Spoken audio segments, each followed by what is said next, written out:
Kentucky Kingdom is a park right in the heart of Louisville, Kentucky. I wasn't expecting much of this park since it's a small park with few coasters, but it delivered. It has such an interesting history, and the fact that this park is still open is a miracle. But Kentucky Kingdom is home to 6 roller coasters, and some I would go as far to say are some of the best in the world. This park blew my expectations out of the water, but the coasters are really what made this park special. So today, I'm going to be ranking the roller coasters at Kentucky Kingdom. To kick things off at number 6, we have what I would go as far as to say is my least favorite coaster I have ever ridden. T3 is a Vekoma suspended looping coaster, or SLC for short, that you can find at many other parks across the world. However, this was my first time experiencing the infamous SLC, and it was even worse than I intended it to be. First of all, if these restraints are made to improve the ride, then I'm scared to ride other versions of this model. The thigh crush is real. When I was on the brake run, I had to keep kicking my legs because I felt them going numb, and that's not an over-exaggeration. Plus, when you try to move so the restraint isn't digging into your thighs, the shoulder vests are so tight that you can't move at all. It's literally a torture chamber. Now, the one thing I will give this ride is it's a forceful coaster. All the inversions pull insane G's. I was sitting towards the middle and I still felt the forces. However, the train janks and shakes from side to side throughout the entire ride, so it's a really uncomfortable experience. This is a ride you ride once for the credit and never ride it again. Roller Skater is a classic Vekoma Jr. coaster, so there isn't much to say about it.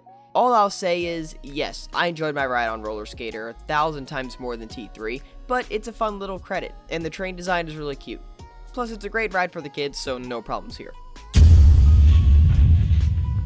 Thunder Run blew my expectations out of the water. I rode this ride 3 times in a row without getting off, and wow did I love this ride. The pacing is great, and while it may have some dead sections, I enjoyed this ride from start to finish. You can tell Kentucky Kingdom has been consistently retracking this ride because it was super smooth. The first 3 hills are where it's at. The first hill gives you one of the strongest ejector pops I felt on a Woody in the very front. I was shocked. The other 2 give you some sweet floater, and then there's one hill in the middle that was really good as well. Overall, Thunder Run's an amazing ride that I'm surprised no one talks about. Here's another ride that I knew was going to be good, but not this good. Kentucky Flyer's a family gravity group wooden coaster, but for some reason, I enjoyed it more than Mindblower. Don't get me wrong, it's not as good, but it's super smooth and the airtime is absolutely insane for no reason. This ride just gives constant back-to-back-to-back ejector pops throughout the entire ride, and while it may be short, it still packs a punch. It's like Cheetah Hunt. It's made for the families, but it's still an absolute blast. Don't sleep on Kentucky Flyer. The top 2 coasters at Kentucky Kingdom are world-class roller coasters in my opinion. Storm Chaser is a one-of-a-kind ride. It has an amazing first drop, some awesome inversions, and some of the strongest airtime you'll ever feel on a roller coaster. It's also one of the smoothest coasters I've ever ridden. RMC did an incredible job with this ride. Even though it's one of the smaller and shorter RMCs, it still packs a vicious punch. However, I preferred one ride just a little bit more. Now I know it's a weird opinion to put Lightning Run over Storm Chaser, but Lightning Run feels like an all-steel RMC.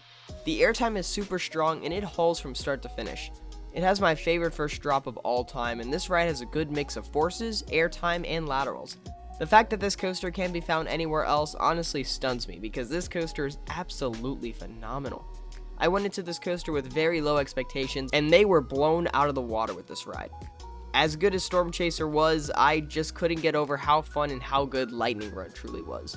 So, there we have it. I highly recommend you go out and visit Kentucky Kingdom as soon as you can, because this collection is incredible.